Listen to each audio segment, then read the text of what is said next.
Oh, what a day! What a lovely day!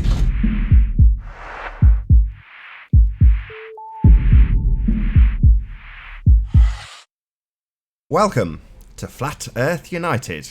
I'm your host, Nathan Oakley, and joining me this evening is Zachary Zabala, otherwise known as YouTuber Good Times for All. How you doing, Zachary? How you doing? Oh, wonderful, Nathan. Thanks for having me. Always a pleasure. Oh, thank you very much.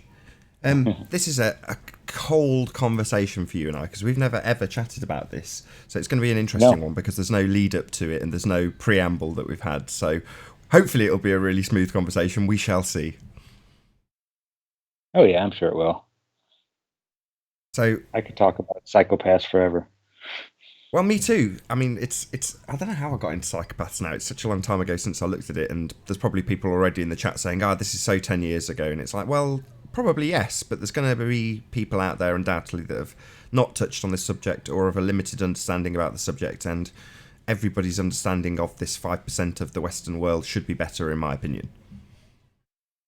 Yeah, or at least have some kind of awareness that there are as many out there as there actually are. Because not every psychopath wants to go out and kill people, or actually does. They may want to, but it takes a certain type of psychopath to be going that far.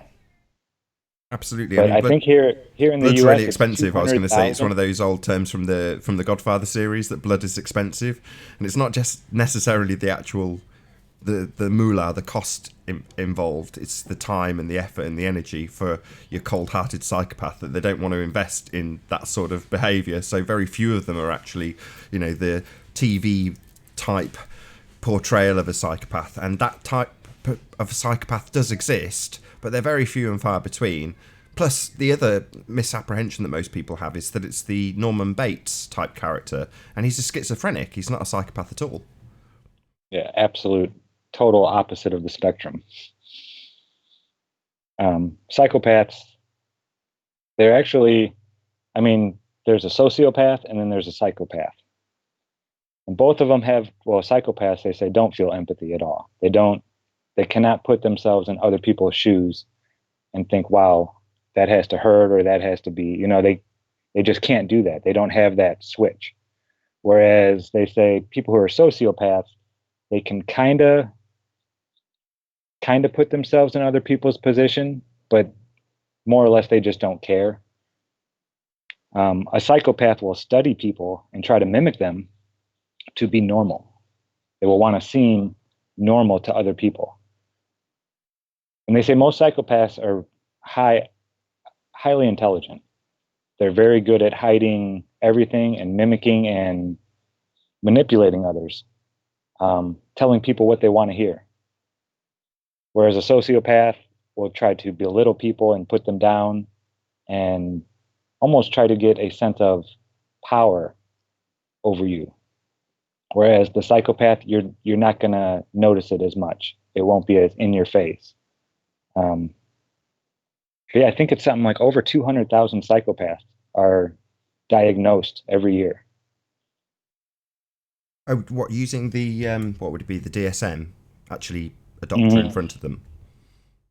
Yeah, It's yeah. And the last I stats read I that number. saw. I I was like, think it wow. was 5%, depending on what section of the society that you're actually looking at. But I think the percentage as a general average is between 4 and 5%, or maybe 1 in 20 people in the Western world. And as you leave the Western world, that goes down significantly. Yeah, it's weird, isn't it? It's I'm like not in sure They why that Live. is. Do you remember? Do you ever see that movie, They Live? Because I've always interpreted They Live as a movie about psychopathy, and that little section of society getting worse and worse as you go up. Cream rises to the top, sort of thing. So a psychopath will have the same sort of route into society. They'll work their way up to the top. And you mentioned about perhaps being normal, and maybe their nefarious intent going under the radar being a bit more difficult to spot. But it's worse than that, because in my experience and through research, it seems that psychopaths are actually very amiable people. They're very, very likable, and because of exactly what you described, so they don't the word you didn't use was empathy. They don't have any empathy, so they can't, as you put it, relate to how people are perceiving emotions or feeling things. They don't have that. It's beyond their comprehension. But what they can do is mirror, so they can take on the traits and personality. What's the word?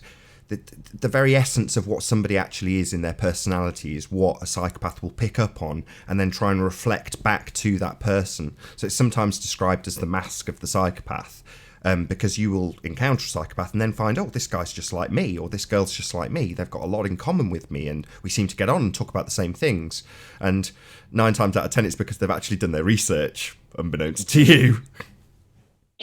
Yeah, that's the scary part is they say their brain is like always it doesn't,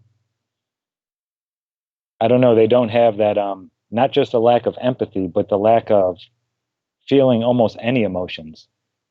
It's not just putting themselves in other shoes, it's even for themselves they don't feel empathy. It's so hard to try to relate to something like that. Well, I've had a few examples given to me. So I interviewed Thomas Sheridan about 2 years ago. Really, really interesting guy who I followed for quite some time. And he gave an example. So he said that you've got 2 people standing on the street corner. One is a psychopath, one is not a psychopath. And a car crashes across from them. Now, the natural instinct of the guy who's not a psychopath is to run to the scene of the accident and see if he can help. Get slightly distressed, elevated heart rate, all of those normal things that everyone can picture. And there'll be a percentage of the audience that will have this happening right now as I describe this. You know, their hairs on the back of their neck might stand up, their heart rate might increase just from me detailing it. Now, a psychopath, the reaction's totally different. He will stay precisely where he is. He's not moving an inch. He will study the looks on the faces of the people who are crowding around and try and memorize some of those facial expressions to get a gauge of how to replicate them in future should he ever come across this situation again, or she. I don't want to make it seem like there's more male than female psychopaths, because it's definitely not the case. But yeah, so that was an example that Thomas Sheridan gave, which I thought was, yeah, that's exactly what they'd do. They'd sit, they'd study. They wouldn't raise their pulse in the slightest. They actually say their heart rate actually will go down. They will become at more of a calm state when things like that happen. Now that was from some doctor, I forget who it was, and he said a certain percentage, it's a high percentage, but of psychopaths, the sight of blood and things like that, it doesn't just not bother them, but it actually puts them in a calmer state, that because other people are frantic.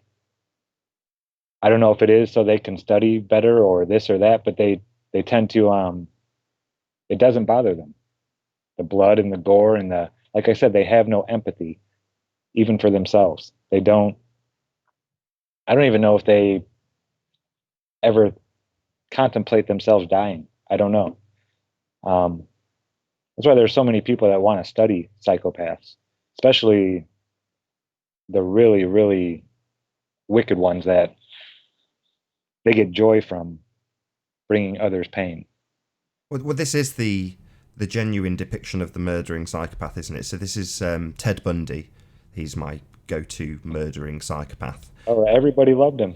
You know, he was everybody. Some of the people that knew him described him as the guy next door. Couldn't be nicer bloke, handsome, good-looking, charming. Charming is a word that you hear a lot with psychopaths. Mm-hmm.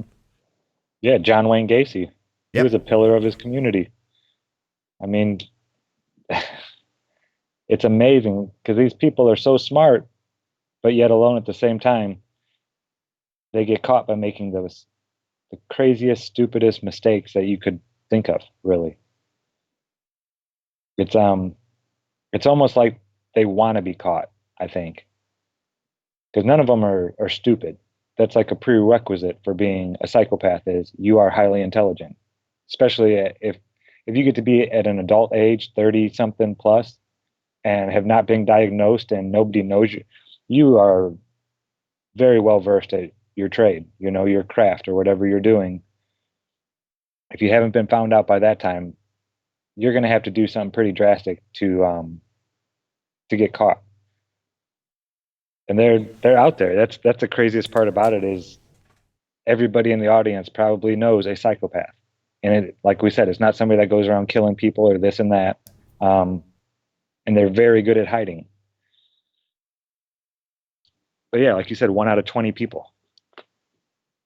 Well, the And mask every is where they're hiding. So they're hiding behind a an imitation of the person they're talking to. So every psychopath's going to interact differently with different people, and it depends on how much narcissistic supply they can get out of that individual. So your average passing Joe in the street isn't going to be very useful to them in terms of this is my segue into negative or positive narcissistic supply.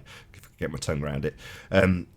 So it's not necessarily the case, in my opinion, that they want to get caught, as you phrase it. It's more the case that the default position is to lie about everything, because they can pile more lies on it and see the reactions. And most people are trusting. Most people trust what people tell them and don't naturally assume that every word out of somebody's mouth could potentially be blatant, outright lies.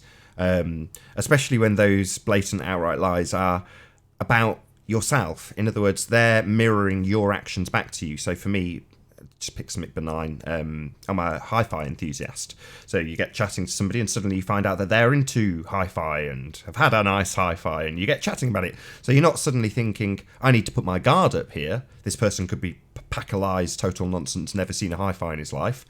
You don't think that. You just naturally think, this person relates to me. And you get the positive flow of chemicals. The endorphins start flowing, essentially being love bombed, which I'm sure people have heard that phrase before, but may not necessarily know the context of it.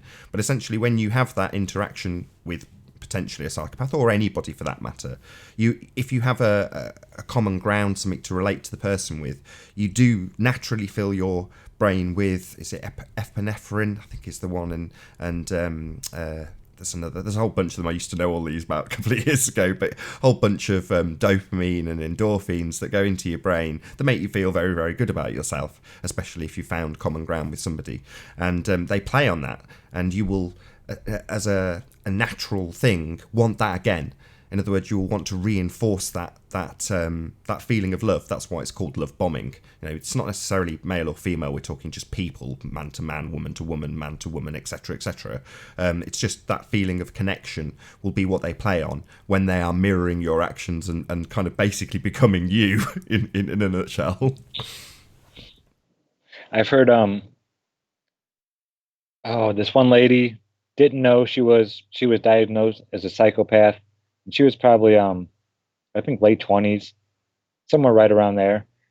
And it all happened because she walked onto an elevator and a gentleman said, "Hello, ma'am, how are you today?" And her normal response to someone she didn't know or anything like that was just to ignore them. I think she lived in a big city, so it's not uncommon.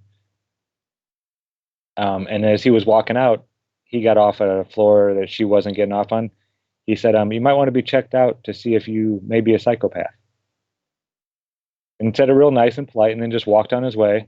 And it kept ringing in her head, so she went and got checked out and whatnot. And sure enough, she was diagnosed as being a psychopath. That's Just interesting. because, yeah, it has to do with their ability to just ignore others as well. I'm not saying everybody that can do that is a psychopath, because I know in big cities it's just very common. But if there's just, two people standing in a small elevator, it's just polite to say, "Oh, I'm having a nice day. Thank you. Hope you're having a nice day," or something like that.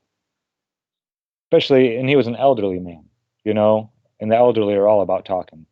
I don't know how it is over there, but over here, if you say hello to an elderly person, especially out here in the country, you could have a half-hour conversation with them after that. They'll just sit and talk to you for as long as you want to talk, really. But I noticed the younger people, it's not like that so much. It's like they're breeding that out of us almost. I don't know if it's TV or what. I don't doubt it that they're trying to make more psychopaths, or that they have a recipe to create a psychopath. Not one that works all the time, but I think it was a Jesuit priest who said, "Give me the first 7 years of a child's life, and I'll give you a lifelong slave." Yeah, I don't think you can nurture a psychopath, though. Again, this is only after chatting with Thomas Sheridan and watching a lot of his stuff, you know, he gave me the impression, I asked him the question similar to kind of how you've just phrased the nature question versus nature versus nurture question, and he kind of said no, that they'd be displaying signs of it from birth. What I found interesting about your woman's concern was, again, something that Thomas Sheridan said, which was to say, if you were ever concerned that you might be a psychopath, that would be a display of empathy. Therefore, there's a good chance you're not. So it might just be the trigger of the conversation as opposed to that feeling of empathy for her. But it just thought, that's an interesting example of somebody that did actually turn out after going through the DSM tests and finding out that person. Did you say it was a girl? Yeah, female. Yeah, finding Late out she was a 20s, psychopath. Yeah, well, they say it's a lot more common than we think. I mean, 200,000 a year that just blew my mind when I saw that number. I couldn't believe that. Because I was thinking, Norman Bates, Ted Bundy, that was your psychopath. Until I started really looking into it, I was like, wow, there's not much difference between a psychopath and a normal person, except for the empathy part, the lack of emotion and feeling for anything.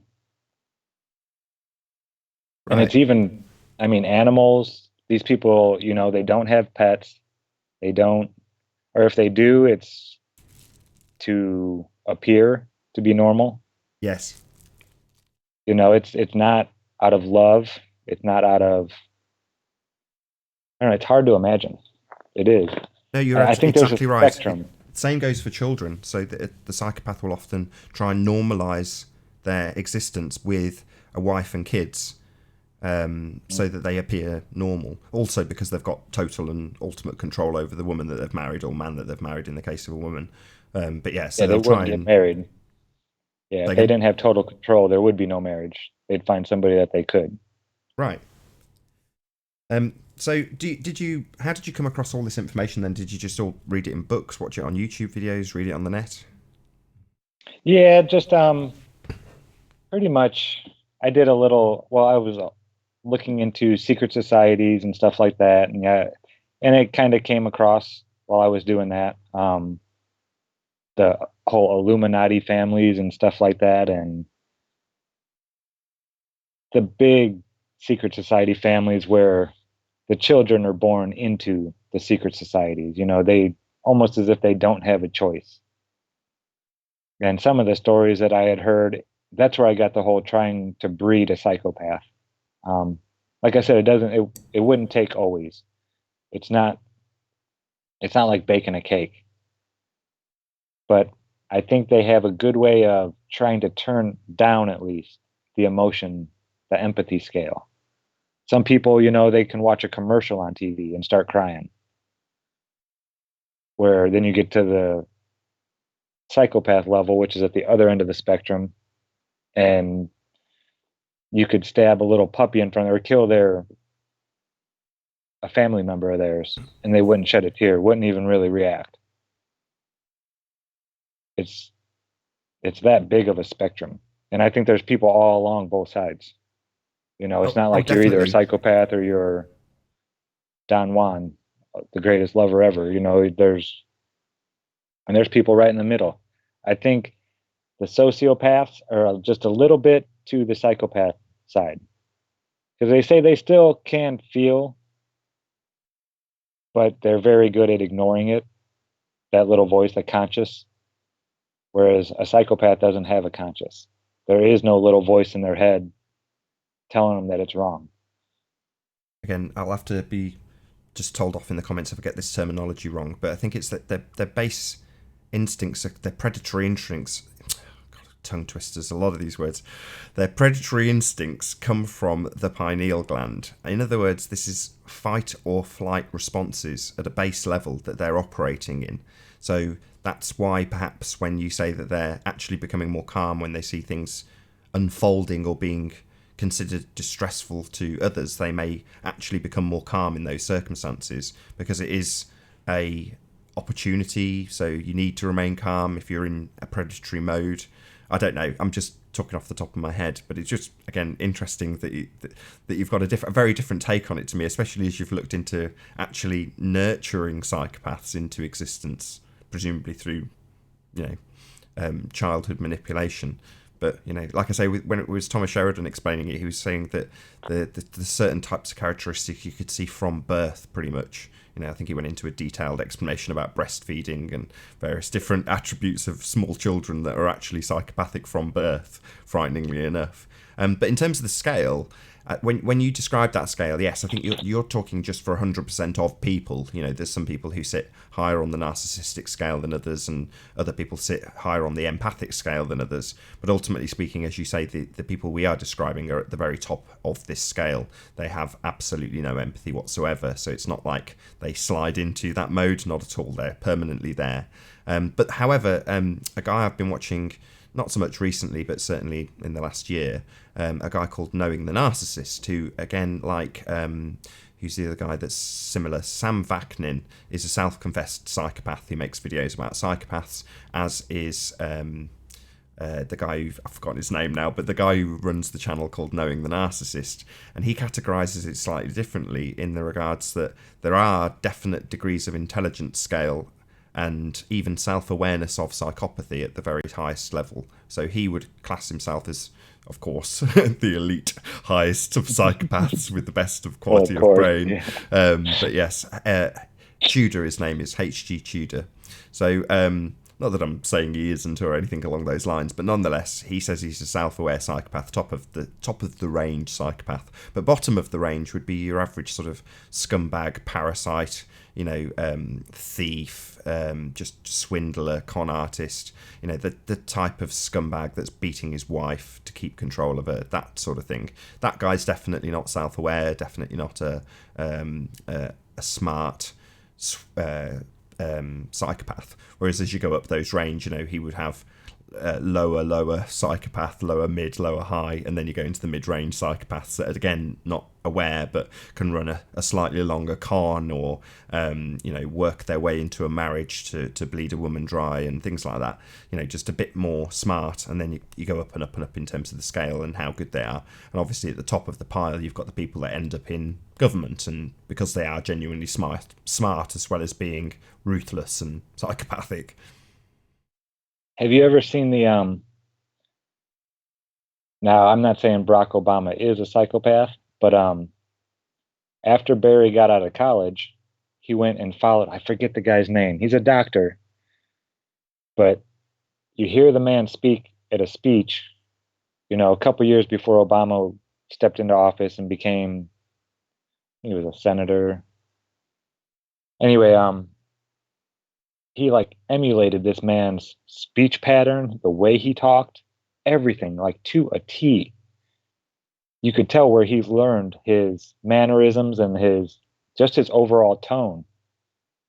Because Barry didn't always speak like that. I mean, he wasn't, I'm calling him Barry because that's his real name.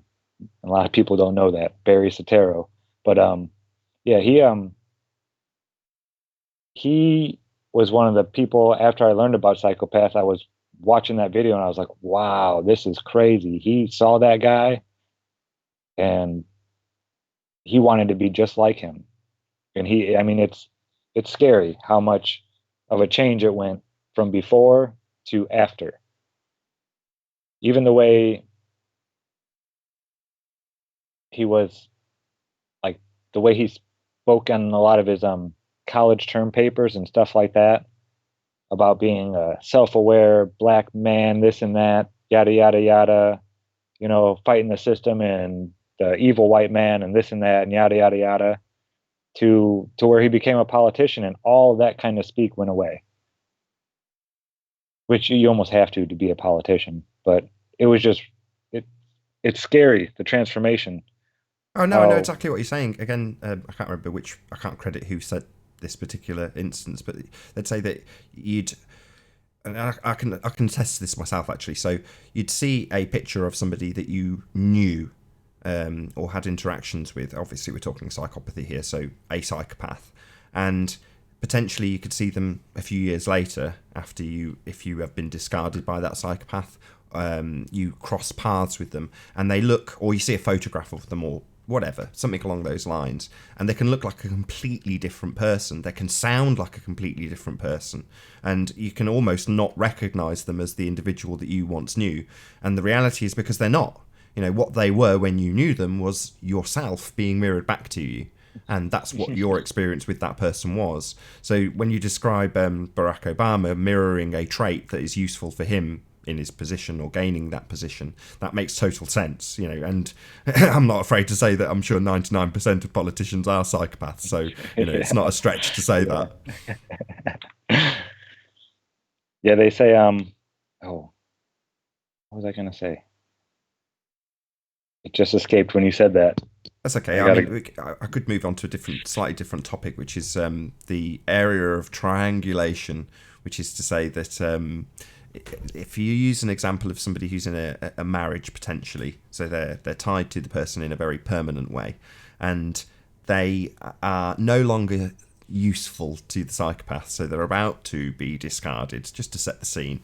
So you're about to see the back of the psychopath, but before that happens, the person will start to communicate with all of the spouse's friends, their family. They'll start to portray that person as the psychopath, how they're a monster, but unbeknownst to the spouse, who is at this point undoubtedly in one breath doting on them but simultaneously hating their guts, you know what I mean, but dedicated to the cause because they're undoubtedly very empathetic, without going into back details and backstories about these imaginary people that I'm describing. So that is the point where the psychopath will triangulate with all of the people that they are about to discard, about to let loose, cut loose, however you want to phrase it. And at the point where that actually happens, the discard comes, they are cut out of their life, the person who's been discarded very abruptly has two things happen. Number one, they have a chemical crash, because up until that point they've been, as we described earlier, love bombed. So they're always looking for that next hit, right? Which will have long passed if the person's actually fully ensnared. But nonetheless, they're still looking for that hit that they can't quite achieve. Then they're cut off completely. And of course, the natural instinct will be to reach out to friends, family, whatever, who have already been triangulated. They've already had the poison poured down their ear and portrayed as potentially nuts, portrayed as a monster by the psychopath themselves, so that the person can have no support as they get discarded. So, I don't know, is triangulation something that you've looked into particularly, Zach, or is this a fairly new... Yeah, but not so much on that aspect. It's more has to do with the psychopaths, how they would interact with people at their jobs. I read an article on that, what to look for. And a psychopath will tell, they're good about it. They're smart. A sociopath will tell lies to two people, different lies that talk to each other. That's why sociopaths will usually get figured out as being liars and this and that. Where psychopaths, they're very good at keeping their lies straight, but they tend to, if they do tell a different lie, it'll be to people that they know don't like each other. Stuff like that. And then they'll get them to other people to start lying about each other. Stuff like that. They're very good at manipulating more than one person at a time.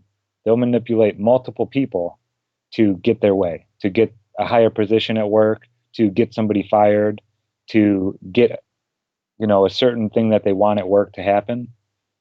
They're very good at setting up a plan and actually carrying it out and doing it. It's really interesting. When you talk about work, it immediately makes me think of that next level subject in terms of triangulation, which is the smear campaign itself. So is this something you've either had experience with or maybe, looked into, shall we say? Oh, yeah. I never thought that the people were psychopaths, but some of them were probably smart enough to be. But yeah, the smear campaign, I haven't had it so much done to me. Definitely not by a psychopath, by stupid people that were under me that didn't like me telling them to do their job and stuff. I've had that, but No, I've never had it to where, actually, I don't know really. You never know if a psychopath has ever played a game on you because most of them aren't found out. But they're yeah, they're very good at getting their way. Like you said, 99% of politicians are probably psychopaths. I They're think like the cream of the crop psychopaths. I think it depends on Then your level of interaction. So again, this is a H.G. Tudor term, or knowing the narcissist YouTuber. It's about how useful you are. So he describes the empaths, the people that the psychopaths are using, as appliances, and appliances have got uses, and when they're useful, great, you have to keep on top of them and service them. But when they become unuseful or troublesome, then you discard that appliance and replace it with a new appliance. And you might have other appliances that you're trying at the time, if you're a psychopath. But that is ultimately the point of it. You've got a certain degree of usefulness, and it's normally down to how empathic. That's the right word, yeah. How empathic you are. So the useful people to psychopaths are the ones that will dote on them and buy them gifts and keep them, give them money. The people that they can basically con and cheat with initially a huge dose of love bombing, followed by a slow trickle down in love bombing to a point where the person is just, at a very low chemical state, looking for that occasional whatever it is that psychopath does just to keep the person in check, keep them sweet, so to speak. So yeah, it depends on your level of usefulness. If you're not in the slightest bit empathic, then you're probably not that useful to a psychopath. That's the reality of it. and the real good psychopaths, they can even be mean. Like you said, the guy will go home and beat his wife, but she would never leave him, and it's not out of fear. Is this the craziest part? It's because she's looking for that love that she got at that one time. Oh, I know he's in there somewhere, yada yada yada, or she's in there somewhere. Um, yeah, it's like you said, they give him that love bombing, and then it turns into, at first it's, oh, I could never live without you, all this kind of stuff. And eventually it turns into, what would you ever be without me? That's when they're getting ready to discard you, they'll start saying stuff like that. Or to try to keep you around, just as the people who have double families, triple families, families in different cities and whatnot, stuff like that, I would almost guarantee all of them are psychopaths. Oh, definitely, and there's a good chance that the actual people concerned don't even realise that they've got other families. So, that there's going to be no clue, exactly, because it's kept very much separate. Different worlds, different families, different masks. So why would you know it's a different mask that psychopath's got on that day until you find out, and then your world crashes around you, and then you get discarded. Good chance. But yeah, both families probably, they just pick up and leave and go try to pretend like they're normal somewhere else. Yeah, it's a topic that really they haven't scratched the surface. I think because so many of the people in the higher positions are psychopaths. It isn't something that they want, the common person to even be thinking about.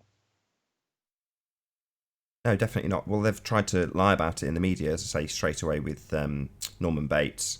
You're misled to the impression that they're all murderers. There's a grain or a shred of truth in that, as we've described with people like Ted Bundy, who definitely was a psychopath. But on the whole, you're talking more like Tony Blair, politicians. Now, those are the type of people who are making the rules, and they don't want to be known as anything like a psychopath. It's better that they're under the radar, so it's better that we are misled in terms of what we believe these people are. Because if we actually knew that they're the people with the big grin and the endearing smile and the generous nature when you first encounter them, then people would be much more likely to be putting up a decent defence if they ever encounter these people, or know what steps can be taken should they actually be entangled with a psychopath. But most people don't. They've got a vague idea because they might have watched the odd YouTube video about it. But with me, it was definitely through personal experience with a psychopath that I got interested in the subject. It's all flooding back now, of course. But yeah, you get to know the traits as you discover them based on, or at least for me, the person that I knew. And you could say, yes, that's definitely a characteristic that I recognise. Yes, that's definitely a trait that I recognise, as you start to see the various different things that you've remembered being read back to you or on the page as you're reading it, to associate that experience with what actually happened. Because most people who have actually experienced something like a discard, they have no clue why it's happening or what is happening. So they'll be left in a sort of a very much a state of distress. So at that point, you don't know what to do. And normally, most people will make all of the wrong moves. They'll make all of the mistakes should they ever find themselves encountered with them. So, I mean, maybe that's the next place I should take this, which is there may be people watching this that go, psychopaths in the title.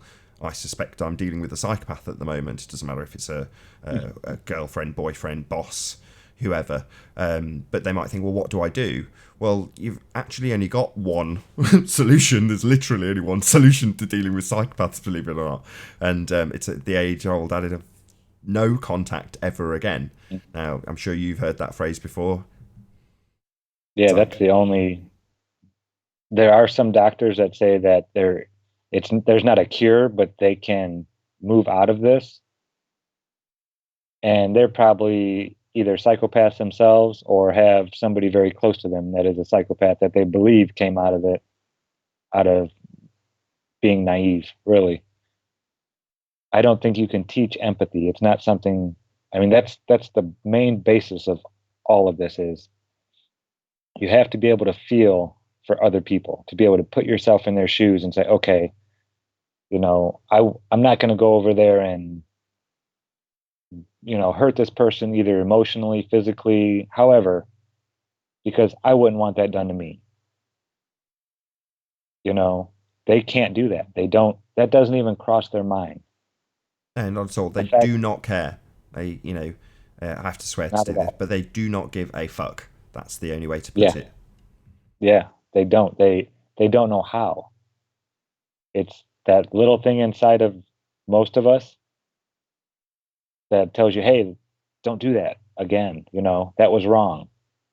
We all learn, through our lives, hey, when I do something mean to somebody, that made them cry. I don't want to see them cry anymore because I don't want to hurt them. That step one never even comes into their head. Their step one is, why is that person crying? How could I emulate that when I want something to go my way? Or how are other people reacting to them crying? Those are the things that go through their head. It's absolutely spot on. Yes, indeed. Scary. Terrifying really when you think about it. Yeah. But yes. Like you said, there's only one thing you can do, and that is cut off all contact with that person. I don't think there's helping them. I hate saying stuff like that. I try to be as positive as possible, but I don't really want to get on that subject, but it's the same thing with pedophiles. There is something in them that is different. It may have been, from something that happened to them, this and that. That's why, I don't know. Sure, pedophiles is a whole different subject, but what you mean though is we're talking about monsters, and I do get the association because we're dealing with people that are cognitively very different to ourselves, and psychopaths, pedophiles, these are spectrums that we personally cannot relate to even if we try because they're wired differently, and in the case of psychopaths, wired in such a way that no matter how much you try and relate to them, they will still not care. So it's one where at this point I think it's probably a good idea, because of the type of audience we've got watching, is relating it back to a subject that I know you and I have talked about in the past in great detail, which is flat earth. Now, if I loosely segue that out into a more general topic of deception, it kind of makes more sense to people when they understand the type of people that are deceiving them and why. So if you have the situation where you as a rational individual want to explain an action that you have taken, or you have remorse, or you think over something that you may have done well or badly, this is again something that is only considered for the benefit of the psychopath. In other words, it's not necessarily about the person that they may hurt, it's always about them and what they can achieve. Therefore, the lies that we experience in some instances make no sense, literally no sense. But when you as a normal person try and rationalise why would they tell such a lie, and the answer is psychopaths. It's because we're dealing with that type of person. Yeah, you can't. I don't think a normal person, somebody that has, a non-sociopath, at least is on the empathy scale of going towards, a lot of love, a lot of caring. You can't even put your mind into their mindset. It's impossible. I've tried plenty of times. Um, and it always comes back to, well, how could they do that? That's always the question that pops into my head is, how, how could they not care? And I don't think somebody with empathy, you're never going to understand these people. Like you said, they're wired differently. Their positive and negative are different than ours. It's, or maybe they don't have a positive. Maybe it's just all negative. Well, that's an interesting one because, again, back to Thomas Sheridan, he said that in terms of how they're wired, some could argue that they're wired better than we are. They're more efficient, they're more focused. So one could argue that they are, I don't even use this word, but I've got no other thing that I can use in this place, but they have evolved to be better in that respect because they are functioning more efficiently than we are. It's at the detriment of everybody else, but ultimately speaking, that is still true, regardless. I wouldn't call them evolved, though. I would say that they are less evolved. They are more using their fight or flight animal instincts all the time. Whereas, yeah, definitely. Primeval. Yeah, I completely agree. Yeah. From a functioning point of view, they are functioning on a lower level as opposed to a higher level. I completely agree. Yeah, I mean, they may be more intelligent, but as far as, doing better for even themselves, psychopaths do not do good for themselves. They don't. They think they are, but they have no idea of what real even is, like what is really important, because they don't have the emotions. There are poor people all over the earth that are so much happier than the richest people. Now, in all reality, if you got to pick a life from somewhere else and say, I would like to be happy my whole life and, have a family that loved me and that I loved and this and that and go through all these different emotions, or I would want to be somebody cold and calculated that cared about nothing but made $1 billion, but spent it all alone and sad, or not even sad, just spent it alone and empty. I guarantee it would be probably 95% of the beings would want to pick to be happy and poor. Oh, definitely. I mean, I've made that choice quite some time ago. I mean, this is slight aside, but being time rich and money poor is far, far better than being money rich and time poor. And I've definitely been in both positions. At the moment, I'm definitely money poor and time rich, but I'm a far happier person for that. And like you say, would you rather be ruthless and calculated at the detriment of absolutely everyone around you? Ruthless and self-serving, but ultimately take no joy out of life because you are incapable of it. Well, I say incapable, that was going to be the next thing I came onto actually, which was somebody who's got a parallel on this, which I hope he watches this video actually because I'm a big fan, but Russian Vids often talks about psychopaths and their nefarious ways, what they're doing and how they function, and obviously that's what we're talking about today.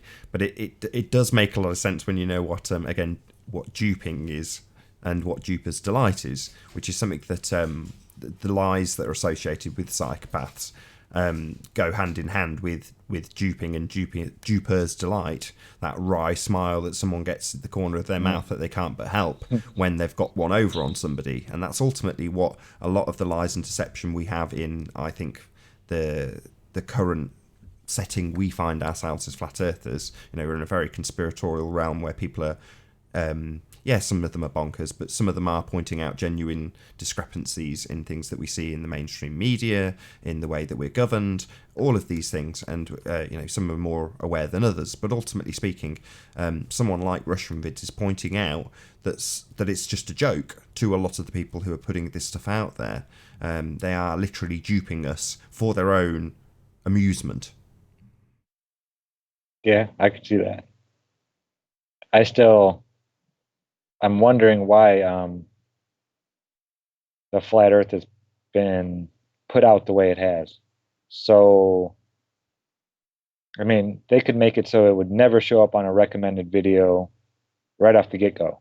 They could have done that. And I still have something in the back of my mind saying, what is their game plan here? Why did they release this? The only thing I can think of is they're taking stock of all the people that are awake. That's the only thing I can see out of it, is that they want to know who's aware of what they're doing and who's open-minded enough to even accept reality. That kind of implies that they care.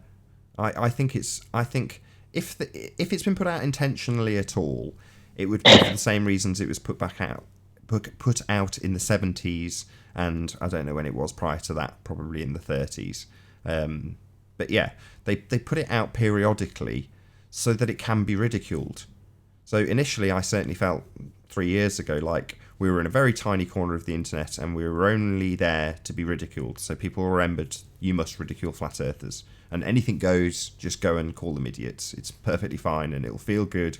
Go and do it, globeheads. You'll enjoy it. So if anybody came across flat earth, they're cognitively wired to ridicule it from birth anyway. The notion is of Philistines, flat earth, what? No, not at all. You're an idiot. That's the natural reaction. So if you can filter it out in a certain amount of, in a controlled way, it means that people still get to have it reminded that it exists. Because if you just came across the notion totally cold, it might resonate just instantly because you'd never heard it before. You didn't know that it was supposed to be ridiculed. You didn't know that people were aware that it was flat before.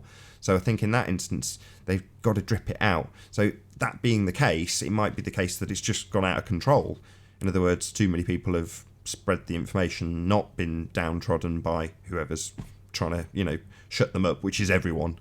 Literally anybody who's in the Western world doesn't want you to say it's flat. So, naturally it's not shills and agents that are doing it. It's just your guy next door. I mean, I've spent a couple of days with my brother-in-law and sister, and they're like everybody. They're just normal people. So they feel it necessary to ridicule me every now and again. Just a reminder, you're a flat earther and I'm not. But so, every person that's going to be doing this is going to want to suppress it. But in this instance, it seems like it has actually caught hold, and more and more people are finding out. Therefore, the mainstream media are going to naturally want to cover it. And while you can keep a fairly tight control over the media, there is a certain amount of independence to people, and the media is run by people, so it's going to, seep out into the public domain, which is exactly what it's done. So I think that's the only way I could see it. More likely, because it's a psychopath subject, I think that more likely is that it's like any psychopathic lie. Any lie is built on an initial lie, and then that web just gets bigger and bigger and bigger and bigger, and it's destined for self-destruction. Eventually it will collapse under its own weight. And let's just think of an example of this, something that they've layered on top. I can't think of any examples off the top of my head, but I'm thinking of the heliocentric smear of bullshit that they lay on top of stuff when something is debunked. They come along with another explanation for it. Maybe, LIGO versus Cavendish or something along those lines. They come out with a new piece of bullshit to reinforce the heliocentric model and prop it back up again where it's failed. So, again, that's back to put it out into the public so that people can come up with those debunkings, and we can then, put the wheels in motion to spread the bullshit a little bit thicker. But like I say, when you get to a certain thickness of bullshit, it just collapses in on itself. So that could also be the reason I think it's a psychopathic lie to begin with, and it's a psychopathic system that holds up the heliocentric lie, and that's starting to collapse under its own weight, because too many lies have been spun. It's getting farcical. Some of the things, especially NASA, space in general, it's ludicrous and farcical if you look at it with the slightest degree of critical thinking. So in other words, if you've come across flat Earth, you then go and look at NASA with a very different, a different cognition and go, my God, it's all lies. So from that perspective, I think they haven't been trying hard enough. The web of lies has got too big, and that predominantly boils down to a lot of dupers getting dupers' delight out of weaving the most farcical of lies in some of the things that they put into people's heads about the where we live. We don't live on a spinning ball. That, when you think about it now as a flat earther, is quite literally preposterous and laughable, but that's the lie we've been told, and the nonsense that goes along with it gets more and more ridiculous and double speaky, if that's a term. But let's think of another example. Coriolis, just a perfect example of double speak that doesn't work in their favour, and everyone punts as being a great proof of a globe. It's the kind of nonsense that gets them in trouble in the end, and I think that's what we're experiencing. We're experiencing the end of a long, long list of lies that have got more and more ridiculous to the point where they won't be accepted anymore, and that's where I think we're at, as opposed to as opposed to why is it being put out. I think it's just the case that the lies have come to their end. Their natural progression has been reached. Maybe.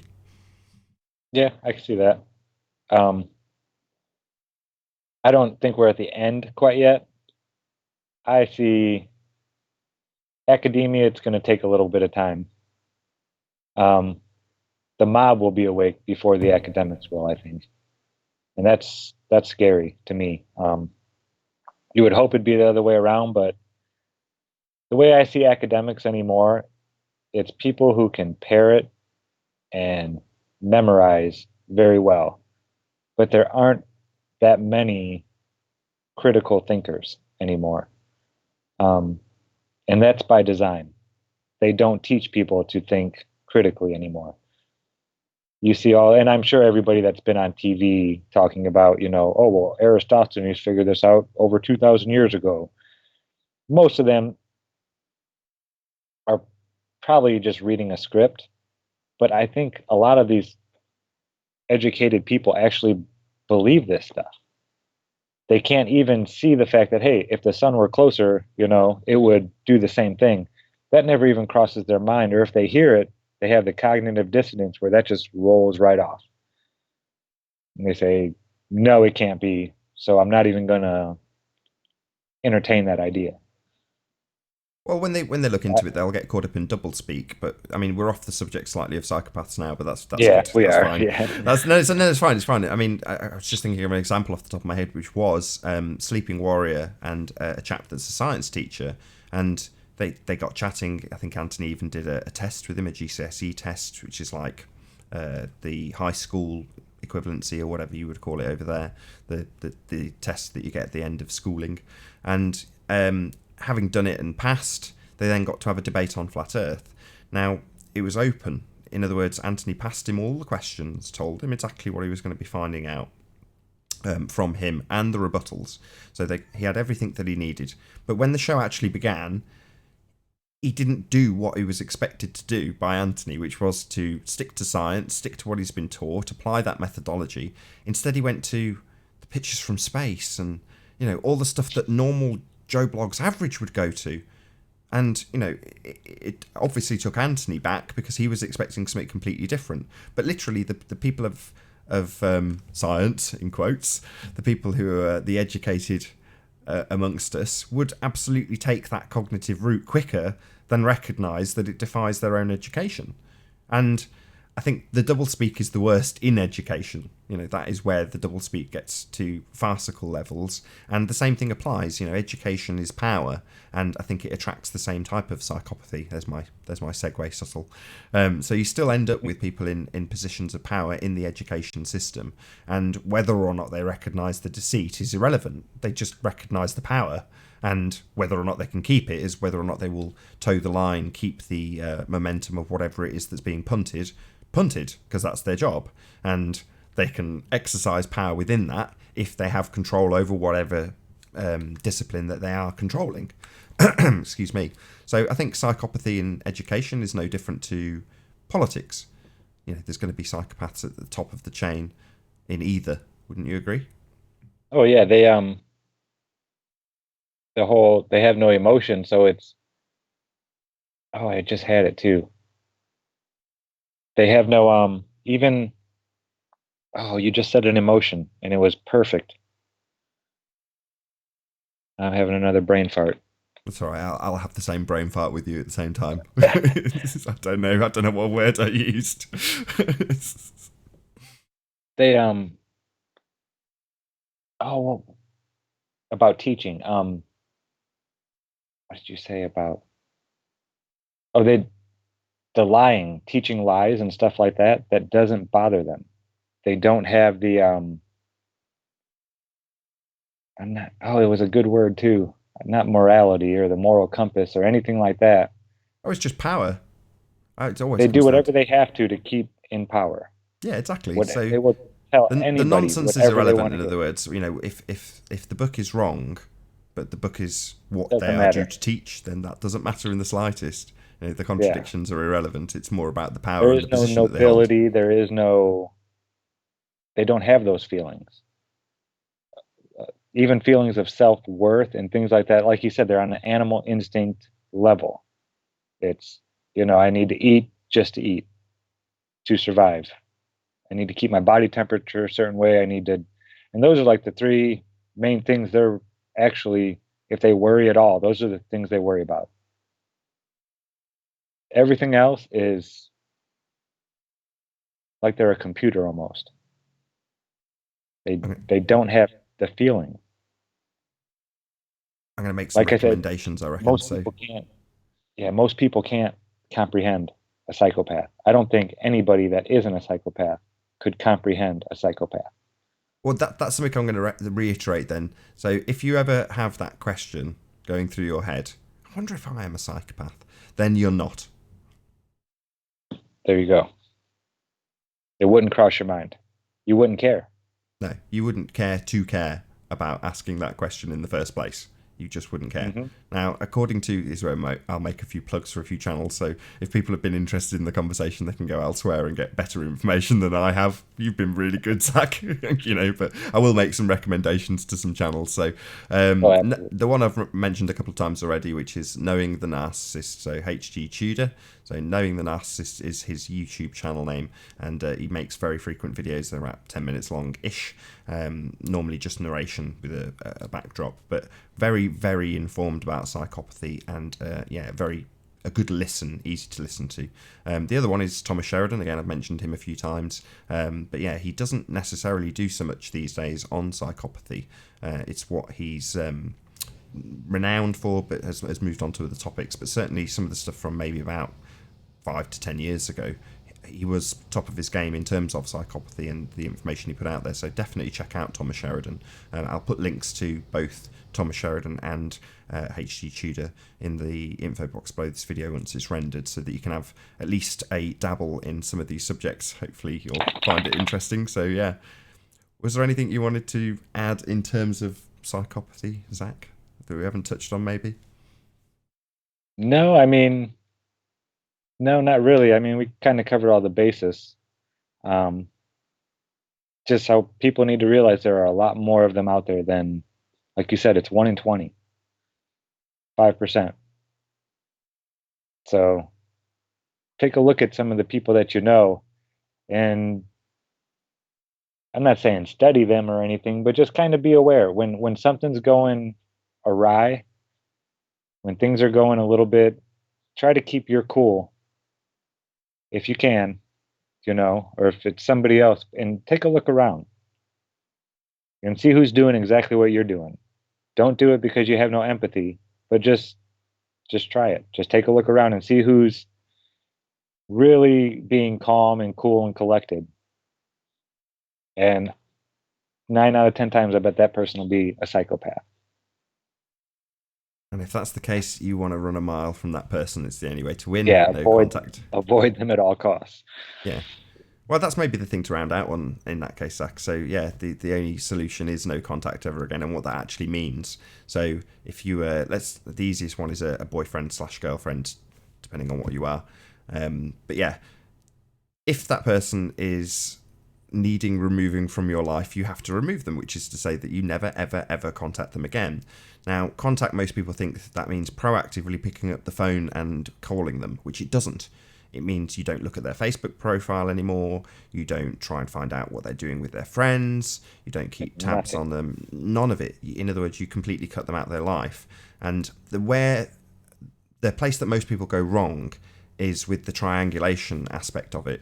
So if it was again, boyfriend, girlfriend situation, husband, wife, whatever, prior to the terrible situation that befalls the victim or the empathic person that's rejected by the psychopath, prior to that, they will have had all of their potential friends poisoned against them. So very quickly after the rejection, the discard, they would have to find out who is actually on their side. And if they're not on their side, i.e. they're on the side of the narcissist, the psychopath, then that person ultimately also has to be completely cut off, rejected, because they will only ever be a lead back in for that psychopath to triangulate them against you, which is, like I say, that's the place that most people go wrong. They think, well, I can still stay friends with my husband's tennis partner because obviously he's a good guy. Gerald would never do anything. No. Gerald's got to go. So that's probably the best place to round out. No contact if Gerald's ever again. Still talking to the psychopath, then yeah, you can't have anything to do with Gerald either. Precisely. Yeah. Mm-hmm. Okay, cool. Yeah, I'm going to say a massive thank you to you, Zach. It's been a real pleasure chatting about this. Cold or otherwise, that was a really good conversation. Yeah, I think so too, Nathan. Thank you for having me. It was fun. No, it's been an absolute pleasure. And on that note, I'll also say, first and foremost, a huge, massive, enormous thank you to the live audience for tuning in and hopefully sharing this debate. And, of course, a massive thank you once again to Zachary Zabala, otherwise known as YouTuber Good Times for All, for joining us in this discussion about psychopaths. If you hated the show, then you know exactly what to do. But if you like the show, maybe consider sharing it with a friend or subscribing if you've not done so already. I've been Nathan Oakley, and I'll see you all in the next video. Oh, what a day! What a lovely day!